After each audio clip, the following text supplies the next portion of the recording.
The repair bay was almost empty that night. Only the sound of tools clicking and the low hum of the generator filled the place.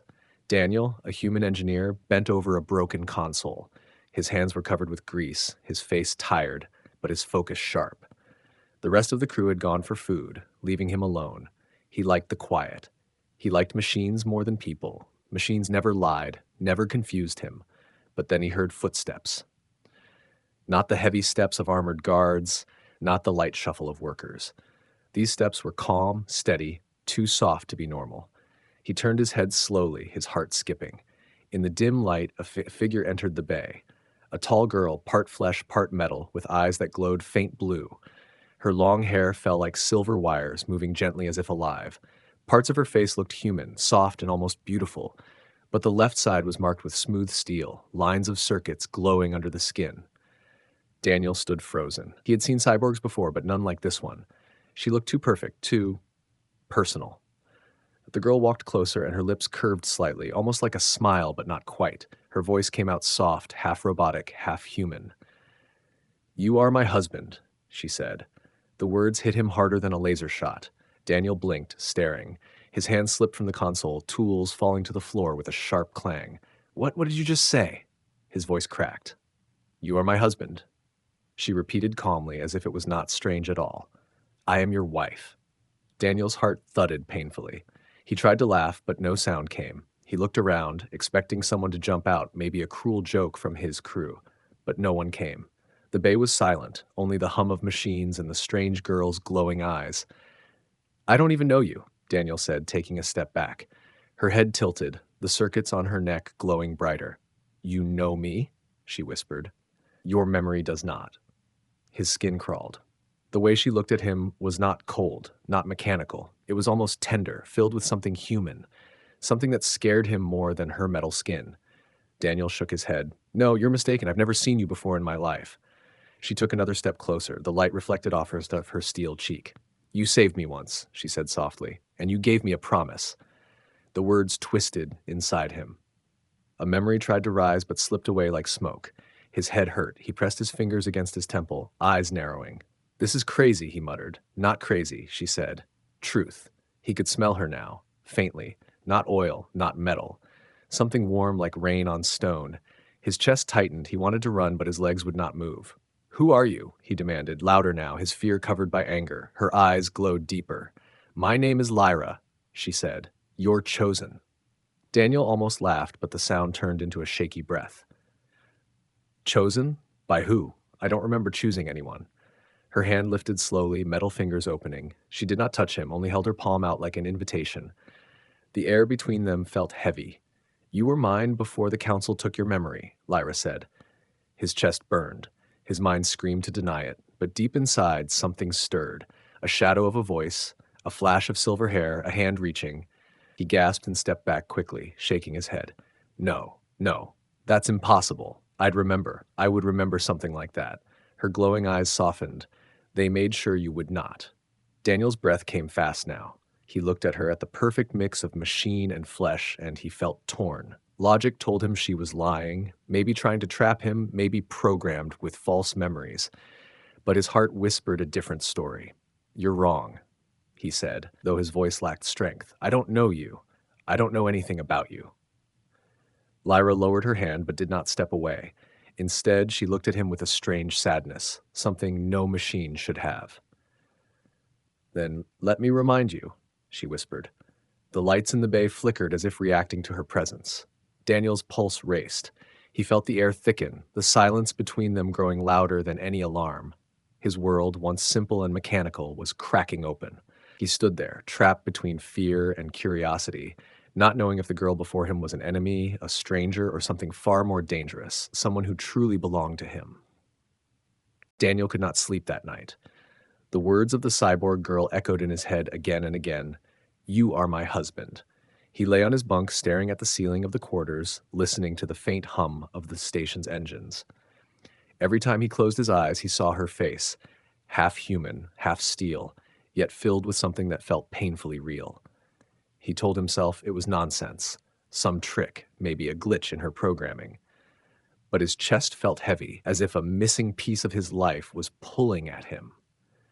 The next morning, he walked through the corridors with tired eyes. Crew members passed him, laughing, chatting, eating. For them, life was normal. For him, nothing was normal anymore. He felt like a stranger in his own skin. His mind kept asking the same question. What if she was telling the truth? He went back to the repair bay, pretending to work. His hands moved over wires and circuits, but his thoughts were somewhere else. And then, as if summoned by his doubt, she appeared again. No warning, no sound of doors opening. She was simply there. Lyra. Her glowing eyes locked onto him, and his breath caught. "You didn't believe me," she said softly, almost like she was disappointed. Daniel clenched his jaw. "Because what you said makes no sense. I would remember. I know my own life." Her gaze stayed calm. "Do you?" Before he could reply, she stepped closer and pulled something from a small compartment in her arm. A shard of metal, smooth and polished, etched with strange marks. She placed it on the console between them. The sight of it made Daniel's stomach twist. He didn't recognize it, but his body reacted. His pulse jumped. His throat went dry. "What is this?" he asked, his voice low. "Our bond," Lyra answered. "This was made on the night we were joined. A part of you is inside it." Daniel reached for the shard. The moment his fingers brushed the surface, a spark ran through his skin. A flash of images burned into his mind, shadows of a ceremony, hands touching, a voice whispering his name in the dark. He gasped and dropped it. The shard clattered on the floor. "What did you do to me?" he shouted, stepping back. Lyra didn't move. Her eyes glowed faintly, but her face showed sorrow. "I did nothing. Your memory knows me, even if your mind resists." Daniel's hands shook. He wanted to deny it, to call her a liar, but he couldn't explain the vision. For the first time in his life, his own memories felt like strangers. He leaned against the wall, chest rising and falling fast. This can't be real. Someone must have planted that. Some trick. Why would anyone erase my memory? Why me? Lyra's voice dropped, almost a whisper. "Because they feared what we could be together. A human and a cyborg, united. It was forbidden. They erased your past to control your future." The words hit him hard. His heart pounded as he tried to breathe. Every part of him screamed to walk away, to forget her, to return to his old life of machines and silence. But the shard still glowed faintly on the floor, and something deep inside him whispered that she was not lying. Daniel forced his eyes away from it. "No, I don't want this. I didn't ask for this. You're just some stranger who wants me to believe a story." Lyra bent down slowly, picked up the shard, and held it close to her chest. Her voice trembled, just slightly, like a human's.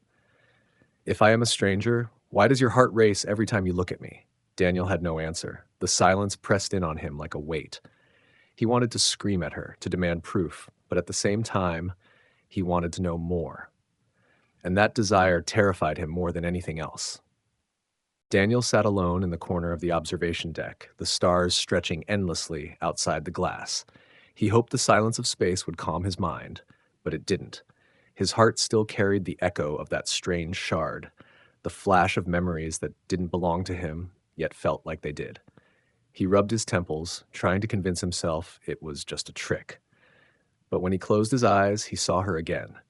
Lyra's face, her voice calling his name in a way no stranger should. A soft sound made him turn.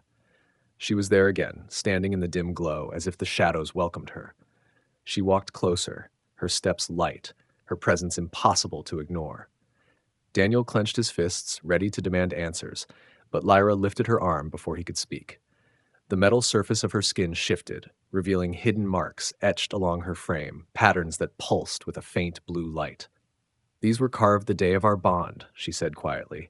"They were not for me. They were for you. They hold your code."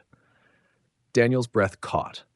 The marks formed shapes that felt disturbingly familiar. He leaned closer, despite himself. His eyes widened when he realized they mirrored the same sequence he had once used as his personal encryption key, a code he created during training, a code he had never shared with anyone. How do you have this?" His voice was rough, almost broken. Lyra did not blink. "Because you gave it to me. It was the mark of trust." Daniel's stomach twisted. He wanted to deny it, to scream that it was impossible, but the truth was staring back at him, glowing under her skin. He staggered back, pressing against the cold glass wall, shaking his head. "No. Someone must have stolen it. You hacked into me, or copied my files." Her eyes softened, and for a moment the machine inside her seemed distant. She looked almost entirely human. I didn't steal it. You pressed your hand to mine and you left it here. You wanted me to remember in case you forgot. His heart hammered. The air around him felt thinner. He remembered the weight of her words before, how she said his memory had been taken. Now the evidence was written on her body, carved with his own code. He could not explain it away. Lyra moved closer, her voice barely above a whisper. You are not broken, Daniel. They only made you believe you were empty, but part of you lives inside me. He shut his eyes, trying to block her out, but the images came again, flashes of light, a hand touching his, the warmth of a vow made in shadows. His head throbbed, as if two realities were colliding inside him. He opened his eyes, sweat on his brow, fear in his chest. This isn't possible, he muttered. It can't be real. I don't even know what's true anymore. Lyra reached out, stopping just short of touching his hand. Her fingers hovered in the air, trembling with restraint. Then let your heart decide, she said. Your mind has been taken from you, but your heart still remembers me. Daniel stared at her, breathing hard. He wanted to pull away, to escape, but something inside him tightened, something too deep to ignore. The code glowing on her skin was not just proof. It was a reminder of something he could no longer deny. Somewhere, somehow, they had shared a bond. And no matter how much he fought it, the truth was slowly breaking through. Daniel could not work anymore. Every tool in his hands slipped. Every machine looked blurred. The code glowing on Lyra's skin haunted him. He had built that encryption himself, years ago, hidden it so deep even his closest team never knew. Yet she carried it inside her, like a memory carved in steel. Something larger than both of them was at play, and he needed answers. Late that evening, he sneaked into the restricted archives of the station. The hall was silent, rows of glowing data crystals stacked like endless books. He keyed in access codes he should not have known by heart. The system hesitated, then opened, almost as if a part of it still recognized him. Files spilled across the screen, blurred names, sealed events, hidden records.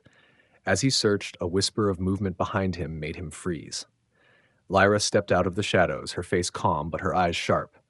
You won't find the truth here, she said. Daniel snapped around, anger mixing with fear. Then where? Where does all this lead? Why do you have my code? Why do I see things I never lived? Her gaze shifted to the rows of crystals, almost mournful. Because the council made sure you wouldn't live them. They cut pieces of you away, like trimming a machine to fit their design. Daniel's breath caught. The council erased me? Lyra nodded slowly. They feared what we meant. A human and a cyborg, bonded as one. It was forbidden. If we remained together, two civilizations might have united, so they destroyed your memory, but not me. They thought I would break without you. Daniel staggered back, his chest pounding. The idea felt insane, yet it explained everything. The shard, the code, the flashes in his mind. He grabbed the console, his knuckles white. Why tell me now? Why risk coming back to me? Her voice softened, carrying a weight of pain. Because they hunt me still, and if they find me, they will find you. You are not safe anymore, Daniel. The truth ties us together, and the council fears it. Before he could answer, alarms screamed through the archive. Red lights pulsed against the walls. The system had detected unauthorized access. Heavy boots thundered in the corridor outside. Daniel's eyes widened in panic, but Lyra remained calm, almost fierce. They're coming, she said firmly. You must choose now. Deny me and return to your hollow life, or come with me and face what they never wanted you to remember. The doors shook as soldiers pounded from the other side.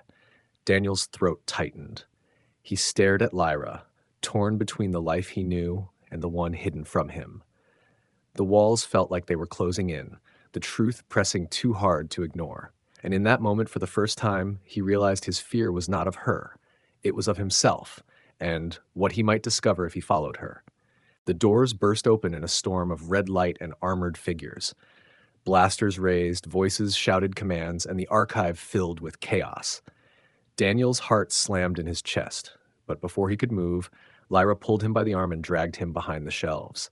A burst of energy fire scorched the wall where he'd been standing a second ago. She moved fast, faster than any human could. Her metal limbs bent and shifted, carrying them through the maze of crystals like a ghost slipping through fire. Daniel stumbled after her, breath ragged, the sound of soldiers chasing close behind. Every flash of their weapons lit the path with deadly sparks.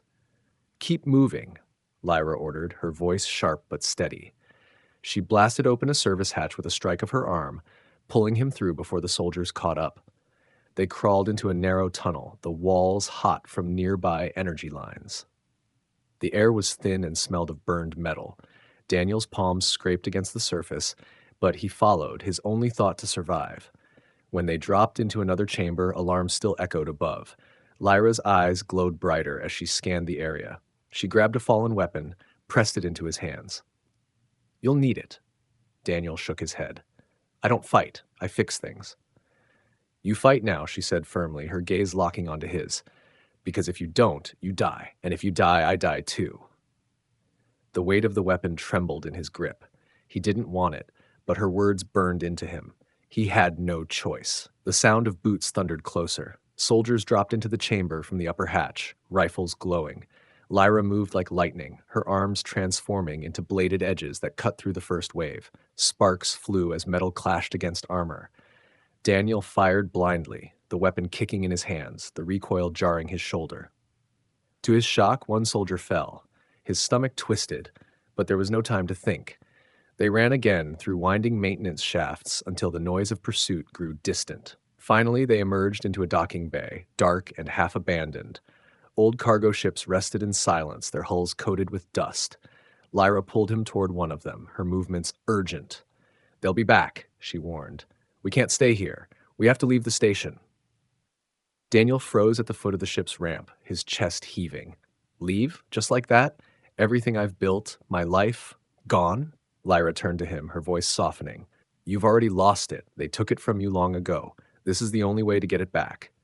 For a moment, he saw the sadness in her eyes, human and raw. She was part machine, yes, but no machine carried pain like that. And against the roar of alarms still echoing in the distance, Daniel realized the truth. If he stayed, he was nothing. If he went with her, at least he would have a chance to find out who he really was. His hands tightened on the weapon, his throat dry. He took one slow step forward, up the ramp. Lyra's expression shifted, something between relief and gratitude. The ramp closed behind them, sealing out the noise. The engines roared to life, and the ship tore away from the station, vanishing into the endless dark. The stars streaked past the cockpit glass as the ship jumped into faster-than-light travel. Daniel sat in the co-pilot's seat, his hands still shaking from the fight. He stared at the weapon resting on his knees, struggling to understand how his life had turned upside down in a single day. Lyra was silent beside him, her gaze fixed on the star lines. The hum of the engines filled the space, heavy and constant, like the beating of a heart. Finally, Daniel broke the silence. "Tell me everything. No more half answers. If I'm risking my life for you, I deserve the truth." Lyra turned her head slowly. Her glowing eyes softened, and for a moment she looked tired, as if carrying too many memories. She pressed her palm to her chest, where faint light pulsed beneath the skin and steel. "You saved me once. I was not born like this. I was made. They experimented on my body, tried to erase my emotions, turned me into a weapon. But you found me in that place. You broke the locks. You gave me a reason to live." Daniel's throat tightened.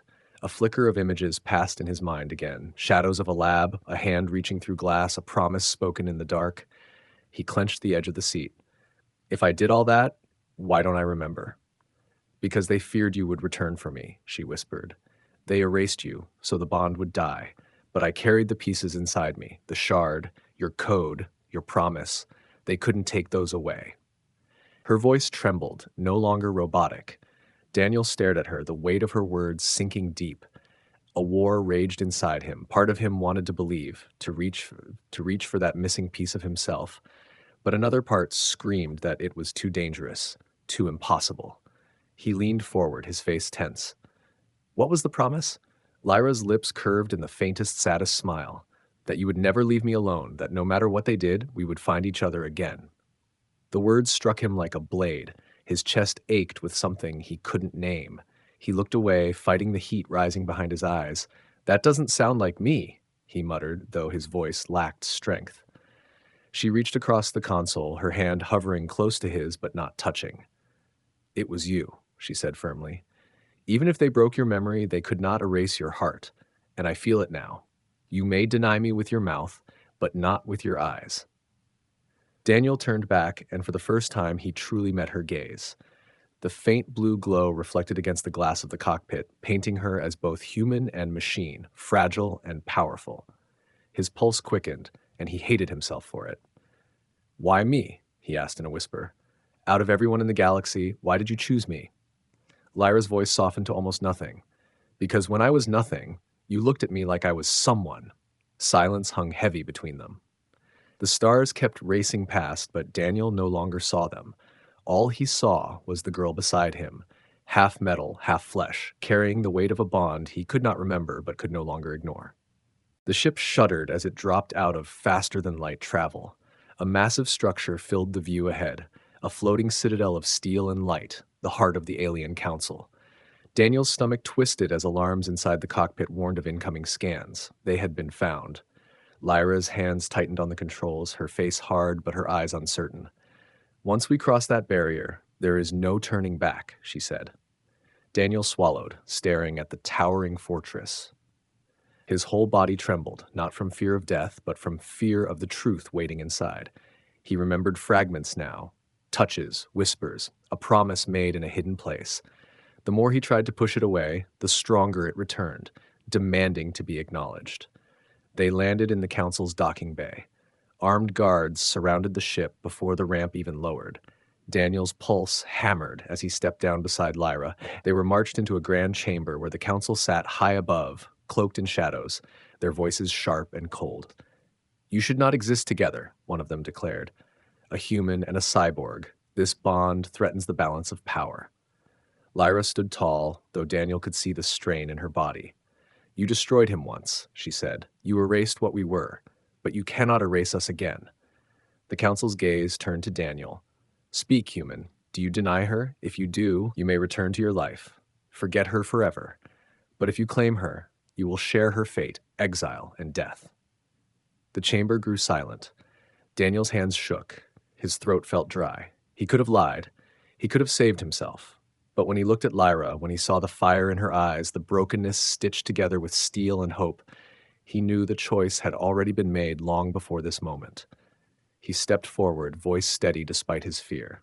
She is not my enemy. She is not a lie. She is my wife, and I will not abandon her again. Gasps echoed through the chamber. The council shouted, their cloaks swirling, but it was too late. Lyra's face lit with something raw and human, relief, love, defiance. Soldiers rushed forward, weapons raised, but Daniel grabbed her hand, and together they fought back. Blinding light filled the hall as explosions rocked the citadel. They moved as one, her strength, his will, their bond unbroken. For every step forward, Daniel felt more of himself returning, memories flooding in like a tide. He was no longer just an engineer fixing machines. He was the man who had once promised never to let her be alone. And now, with the council's fortress crumbling around them, he knew he would keep that promise, no matter the cost.